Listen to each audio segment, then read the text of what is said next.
안녕하십니까. 한의학입문TV 강의를 맡은 한의사 이한영입니다. 반갑습니다.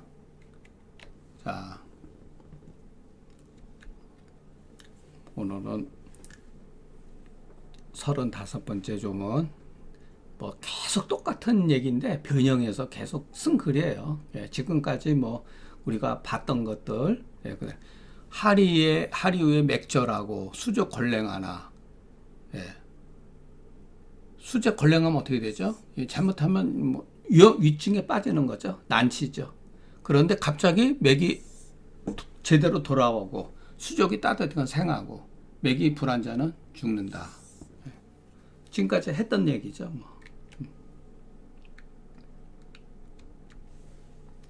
이와 같은 조문은 해설을 기다리지 않아도 다 해양의 조짐이라고 하는 것을 알 수가 있다.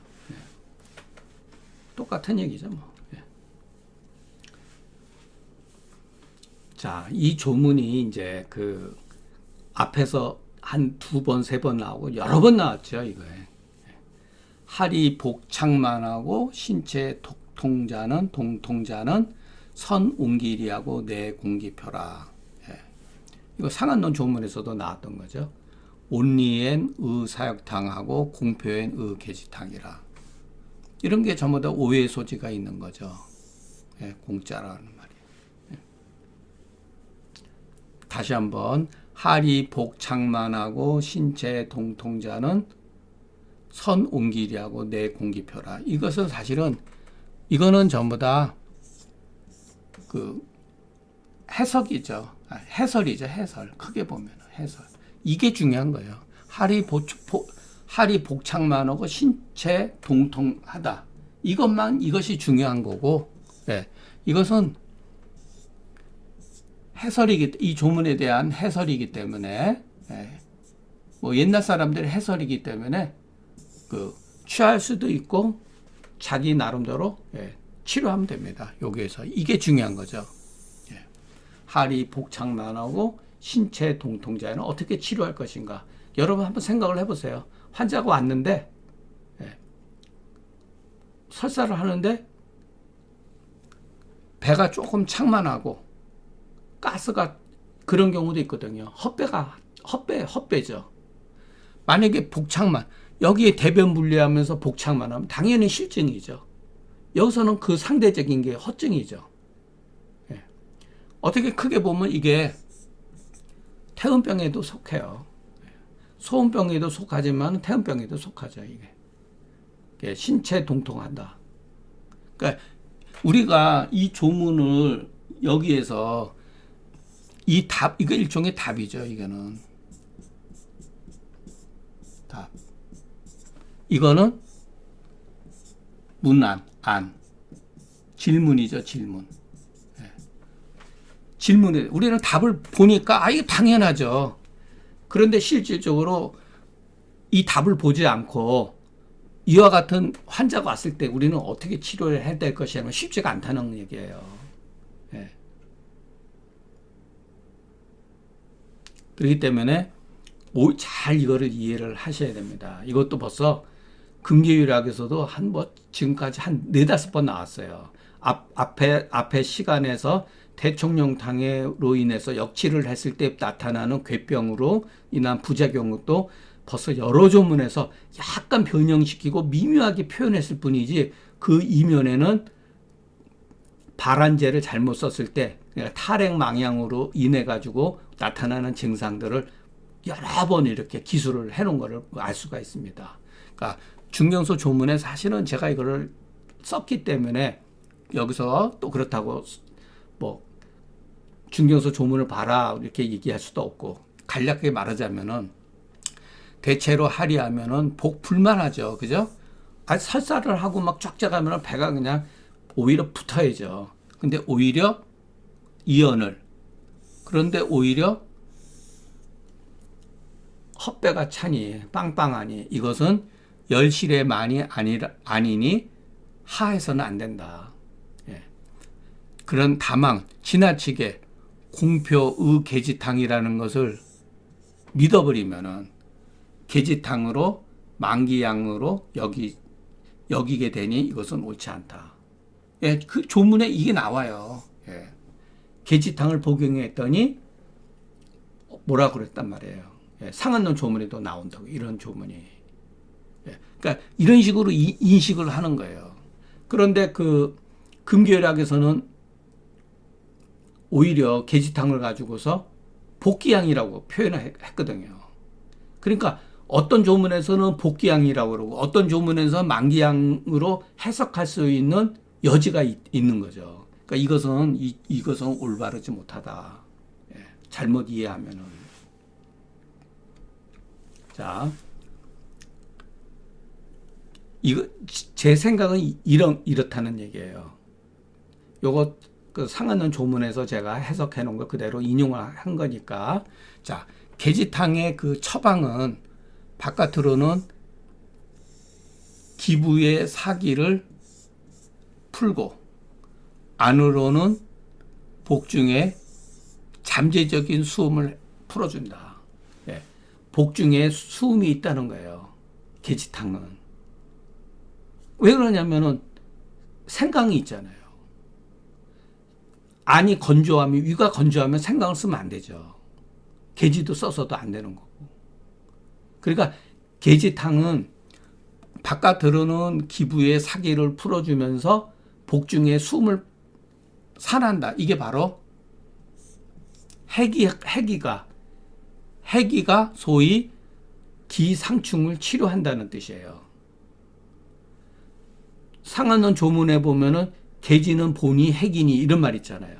그런데 기상충을 치료한다는 말도 있는데 기릭동동은 뭐냐면은 계지탕은 기상충을 치료한다라고 하는 것을 제일 중요한 조건으로 여겼거든요.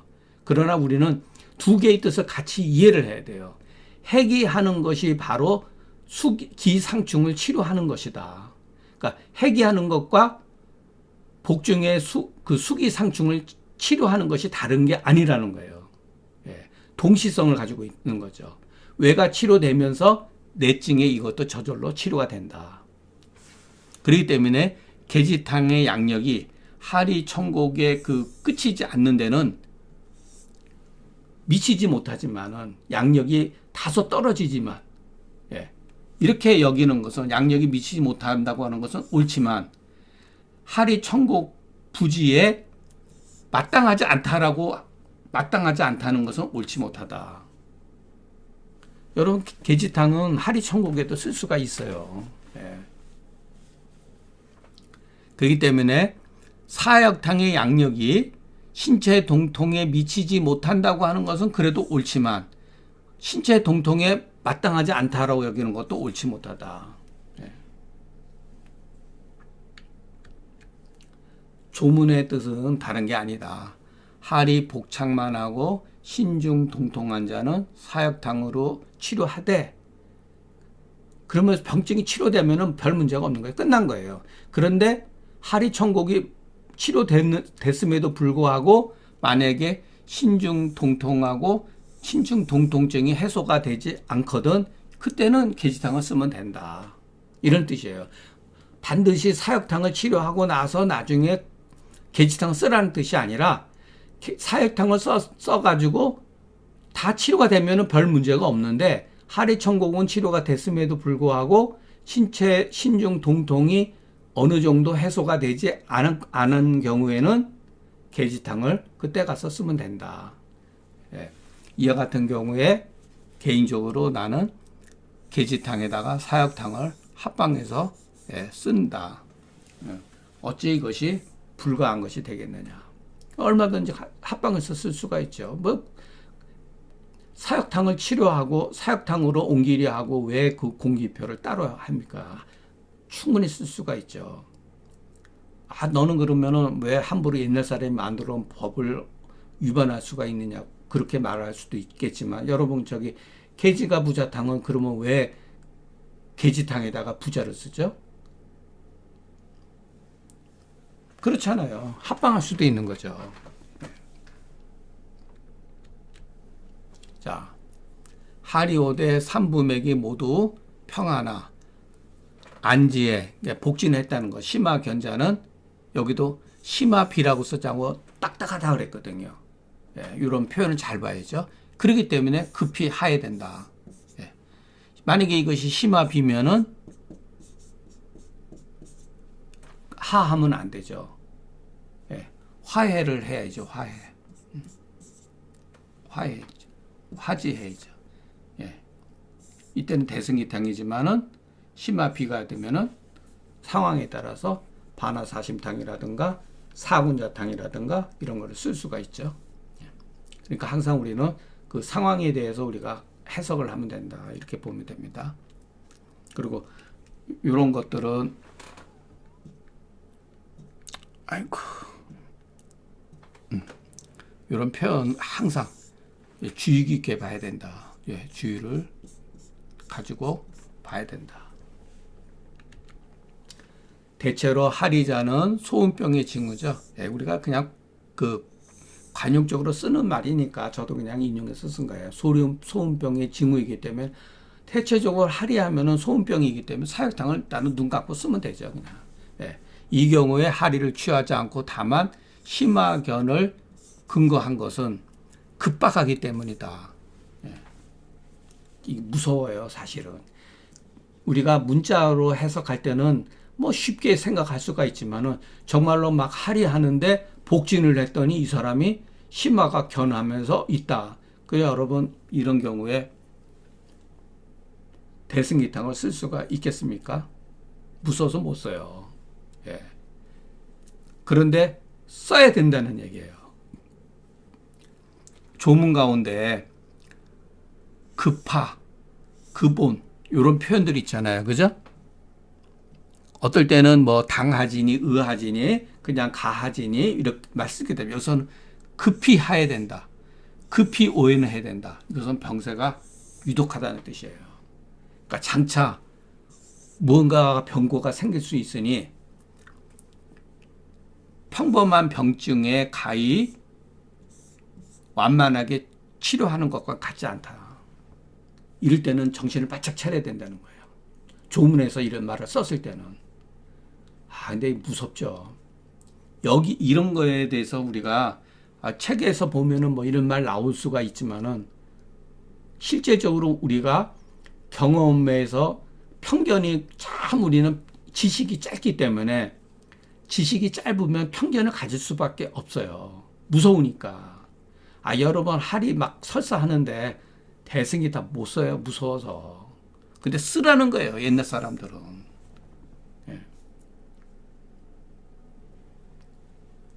저도 이런 말밖에 여러분들한테 이런 환자가 왔을 때 저도 과연 쓸 수가 있느냐.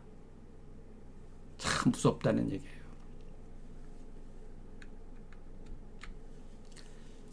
자, 하리하되 심화비, 심화만자는 자, 생강사심탕으로 보통 써죠. 하리하는데 심화비가 있고 심화만 경우는 보통 생강사심탕을 쓴단 말이에요. 근데 심화견은 심화비보다 심하기 때문에 일단 급하진이 일단 대승기탕이다. 다만 심화견, 심화비, 심화만은 비록 중경이라도 혹 구분하기가 어려우니 모름지기 심화견을 근거로 하고도 조건이 붙은 거예요. 반드시 구조 인건의 증상이 있는지 없는지를 참고해야지만이 이 처방을 우리가 쓸 수가 있다. 대승계탕을. 구조 인건이라고 하는 것도 제가 막 갖다가 쓴 게 아니라 뒤에 보면은 나와요. 이런 조문들이. 여기는 빠져 있지만은 그러니까 특징적인 건 쓴 거예요. 글을 간략하게 쓰다 보니까. 그러니까 이 조문의 심화견 이면에는 대승기탕을 쓰는 거 구조와 인건의 증상이 있다는 거예요. 그러니까 어렵죠.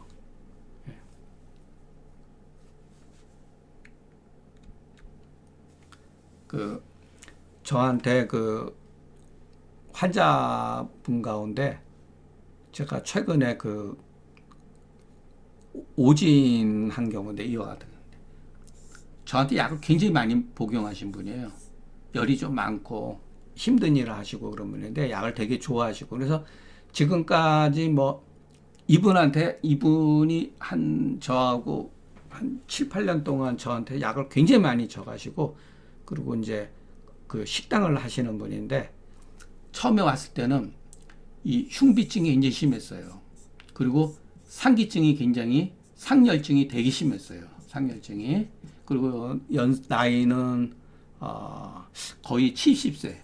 지금 현재 나이가 거의 70세인데 아주머니시고,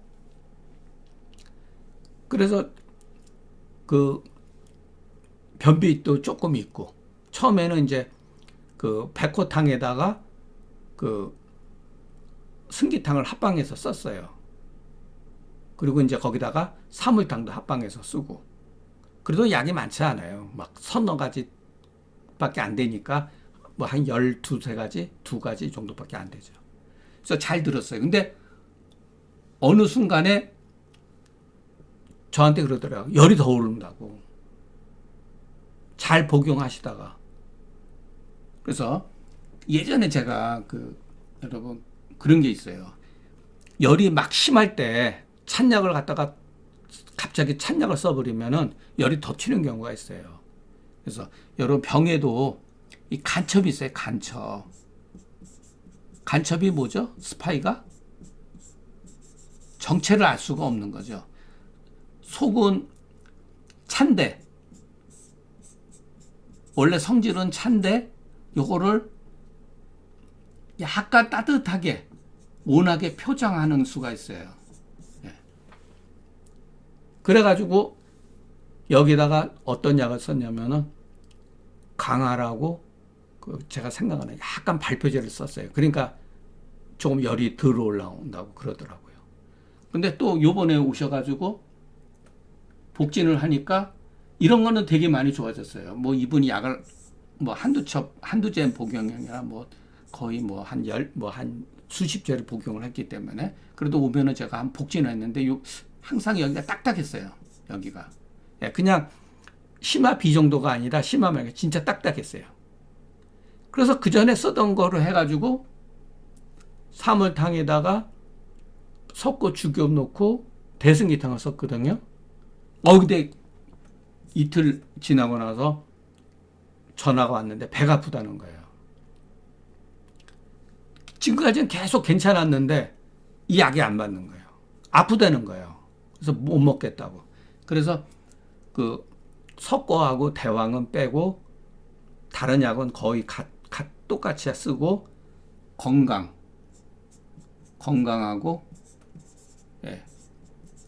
백출, 대왕은 빼고, 그다음 후박 지시는 그대로 쓰고, 그랬더니 괜찮다고 그러시더라고요. 이만큼 이 똑같은 환자고 증상이 심하견이 심한데 대승기탕 종류로 써가지고 복동을 제가 초래한 경우에, 이럴 때는 건강하고 백주를 썼더니 괜찮다고 그러시더라고요.